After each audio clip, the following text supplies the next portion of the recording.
it chapter by chapter, one bite at a time. So many adventures and mountains we can climb. Take it word for word, line by line, one bite at a time.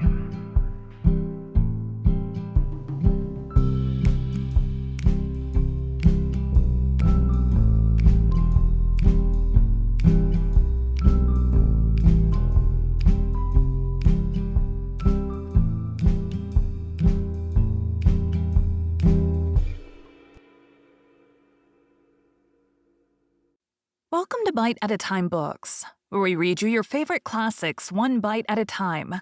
My name is Bree Carlile, and I love to read, and wanted to share my passion with listeners like you. If you want to know what's coming next and vote on upcoming books, sign up for our newsletter at biteatatimebooks.com. You'll also find our new t-shirts in the shop, including podcast shirts and quote shirts from your favorite classic novels. Be sure to follow my show on your favorite podcast platform so you get all the new episodes. You can find most of our links in the show notes, but also our website, biteatatimebooks.com, includes all of the links for our show, including to our Patreon to support the show, and YouTube, where we have special behind the narration of the episodes. We're part of the Bite at a Time Books Productions Network. If you'd also like to hear what inspired your favorite classic authors to write their novels, and what was going on in the world at the time, check out the Bite at a Time Books Behind the Story podcast, wherever you listen to podcasts. Please note, while we try to keep the text as close to the original as possible, some words have been changed to honor the marginalized communities who've identified the words as harmful, and to stay in alignment with Bite at a Time Books' brand values. Today we'll be continuing Les Miserables by Victor Hugo. Chapter 18. A Recrudescence of Divine Right. End of the dictatorship. A whole European system crumbled away. The empire sank into a gloom which resembled that of the Roman world as it expired. Again, we behold the abyss. As in the days of the barbarians, only the barbarism of 1815, which must be called by its pet name of the counter-revolution, was not long breathed, soon fell to panting, and halted short. The empire was bewept. Let us acknowledge the fact, and bewept by heroic eyes. If glory lies in the sword converted into a scepter, the empire had been glory in person. It had diffused over the earth all the light which tyranny can give, a somber light. We will say more, an obscure light. Compared to the true daylight, it is night.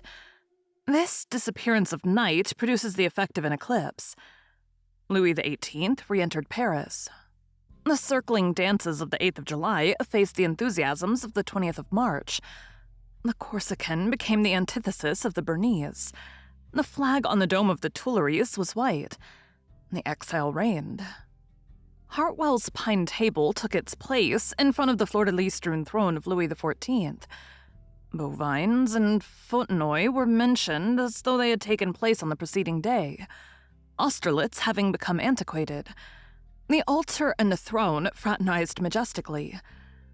One of the most undisputed forms of the health of society in the 19th century was established over France and over the continent. Europe adopted the white cockade. Trestalion was celebrated. The device non pluribus impar reappeared on the stone rays representing a sun upon the front of the barracks on the Quai Ossé. Where there had been an imperial guard, there was now a red house. The Arc du Carrousel, all laden with badly born victories, thrown out of its element among these novelties. A little ashamed, it may be, of Marengo and Arcola extricated itself from its predicament with the statue of the Duc d'Angoulême. The cemetery of the Madeleine, a terrible pauper's grave in 1793, was covered with jasper and marble, since the bones of Louis XVI and Marie Antoinette lay in that dust. In the moat of Vincennes, a sepulchre shaft sprang from the earth, recalling the fact that the Duc d'Enghien had perished in the very month when Napoleon was crowned. Pope Pius VII, who had performed the coronation very near this death, tranquilly bestowed his blessing on the fall as he had bestowed it on the elevation. At Schönbrunn, there was a little shadow, aged 4, whom it was seditious to call the King of Rome. And these things took place, and the kings resumed their thrones, and the master of Europe was put in a cage, and the old regime became the new regime. And all the shadows and all the light of the earth changed place, because on the afternoon of a certain summer's day, a shepherd said to a Prussian in the forest, "Go this way and not that." This 1815 was a sort of lugubrious April. Ancient, unhealthy, and poisonous realities were covered with new appearances. A lie wedded 1789. The right divine was masked under a charter. Fictions became constitutional. Prejudices, superstitions, and mental reservations, with Article 14 in the heart, were varnished over with liberalism. It was the serpent's change of skin. Man had been rendered both greater and smaller by Napoleon. Under this reign of splendid matter, the ideal had received the strange name of ideology. It is a grave imprudence in a great man to turn the future into derision. The populace, however, that food for cannon which is so fond of the cannoneer, sought him with its glance. "Where is he? What is he doing?" "Napoleon is dead," said a passerby to a veteran of Marengo and Waterloo. "He dead?" cried the soldier. "You don't know him." Imagination distrusted this man even when overthrown. The depths of Europe were full of darkness after Waterloo. Something enormous remained long empty through Napoleon's disappearance. The kings placed themselves in this void. Ancient Europe profited by it to undertake reforms. There was a holy alliance. Belle Alliance. Beautiful alliance. The fatal field of Waterloo had set in advance. In presence and in face of that antique Europe reconstructed, the features of a new France were sketched out. The future, which the Emperor had rallied, made its entry. On its brow it bore the star, Liberty. The glowing eyes of all young generations were turned on it. Singular fact.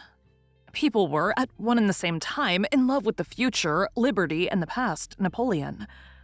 Defeat had rendered the vanquished greater.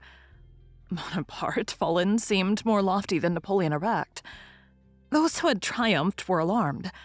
England had him guarded by Hudson Lowe, and France had him watched by Montchenu. His folded arms became a source of uneasiness to thrones. Alexander called him my sleeplessness. This terror was the result of the quality of revolution which was contained in him. This is what explains and excuses Bonapartist liberalism. This phantom caused the old world to tremble. The kings reigned, but ill at their ease, with the rock of St. Helena on the horizon.